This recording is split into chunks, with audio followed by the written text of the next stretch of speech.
ضروری ہے؟ میں نے کہا جی ہاں، تقلید نہیں کریں گے، میں نے کہا جرم عظیم ہوگا۔ کہتے امام ابو حنیفہ بھی مقلد تھے، میں نے کہا وہ تو مقلد نہیں تھے، کہتے انہوں نے گناہ نہیں کیا، میں نے کہا کوئی گناہ نہیں کیا۔ مجھے کہتا ہے جی وجہ کیا ہے؟ میں نے کہا تو یہ بتا انسان پہ نبی کا کلمہ پڑھنا فرض ہے؟ کہتا ہے جی فرض ہے۔ میں نے کہا حضرت محمد صلی اللہ علیہ وسلم نے کس نبی کا کلمہ پڑھا؟ کہتا ہے وہ تو خود نبی ہے، بھلا نبی کسی اور کا کلمہ پڑھے گا؟ میں نے کہا مجھے تو یہ بتا کہ با جماعت نماز ضروری ہے؟ کہتے ہیں ضروری ہے۔ میں نے کہا با جماعت نماز کسے کہتے ہیں؟ کہتے ہیں چند لوگ اکٹھے ہو گئے امام کے پیچھے کھڑے ہو جائے۔ میں نے کہا تم سارے با جماعت پڑھتے ہو، تمہارا امام بے جماعت پڑھتا ہے، اس کی وجہ تم امام کے پیچھے ہو، وہ کس کے پیچھے ہے؟ کہتے ہیں وہ تو خود امام ہے۔ میں نے کہا بالکل اسی طرح ہر بندے پہ نبی کا کلمہ پڑھنا فرض ہے، نبی کسی اور کا کلمہ نہیں پڑھتا، وہ تو خود نبی ہے۔ ارے با جماعت کرانا امام کے پیچھے کھڑا ہونا ہے، امام کسی اور کے پیچھے کھڑا نہیں ہوتا، وہ تو خود امام ہے۔ ہر بندے کی ذمہ تقلید ضروری ہے، ابو حنیفہ نہیں کرتا، وہ تو خود امام ہے۔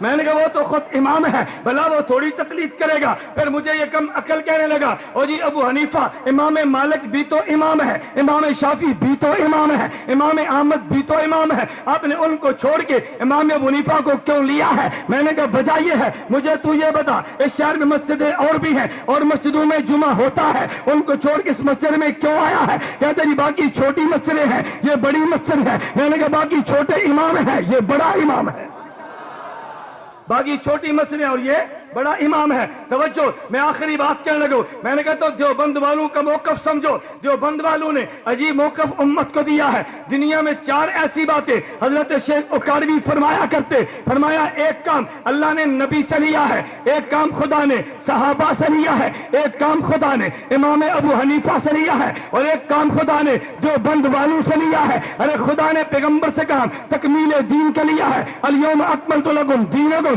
اللہ نے پیغمبر کے صحابہ سے تمکین دین کے لیا ہے، وَلَيُمَكِّنَنَّ لَهُمْ، اللہ نے امام ابو حنیفہ سے تدوین دین کے لیا ہے، إِنَّ أَفْضَلَ مَنْ تَبَّلَ علم شریعہ وَارْتَبَهُ أَبْوَابًا، خدا نے علماء دیوبند سے تطہیر دین کا لیا ہے۔ دین کو کامل میرے پیغمبر نے کیا ہے، اور دین کو جگہ پیغمبر کے صحابہ نے دی ہے، اور دین کو لکھ کے امام ابو حنیفہ نے دیا ہے، اور دین میں جو فتنے آئے ہیں فتنوں سے دین کو صاف علماء دیوبند نے کیا ہے۔ اگر فتنہ نجاست کا ہے دیوبند نے صاف کیا ہے، فتنہ بدعت کا ہے دیوبند آئے ہیں، فتنہ کفر کا ہے دیوبند والے آئے ہیں۔ تو نبی نے کام تکمیل دین کا، صحابہ نے صحابہ نے تمکین دین کا، امام ابو حنیفہ نے تدوین دین کا، علماء دیوبند نے تطہیر دین کا۔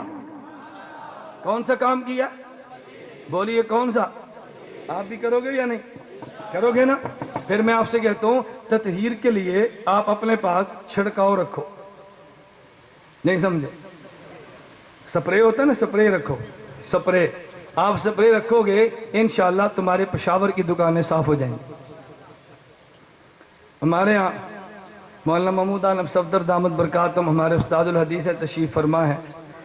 ہمارے مرکز کے ساتھ ایک جگہ جہاں یہ جمعہ پڑھاتے ہیں، یعنی کہ مقتدی تھا عبد الرحمن، وہ میرے پاس آیا، میں نے اسے کہا بھی تم دکاندار اپنی دکاندار پہ ہمارے مدرسے مرکز اہل سنت والجماعت کا غلہ رکھ لو۔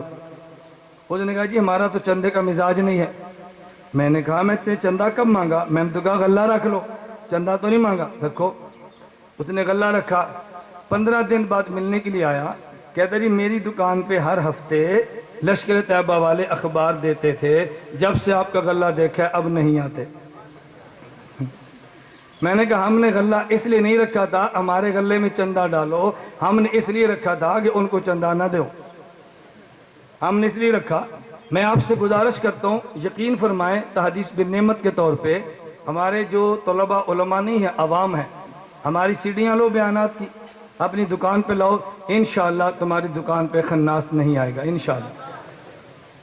ہاں مکہ اور مدینہ والوں اہل حدیثوں کے شدید اختلاف، آپ پوسٹر دکان پہ لگا دو، وہ آئے تو کہنا یہ تعویذ پڑھو۔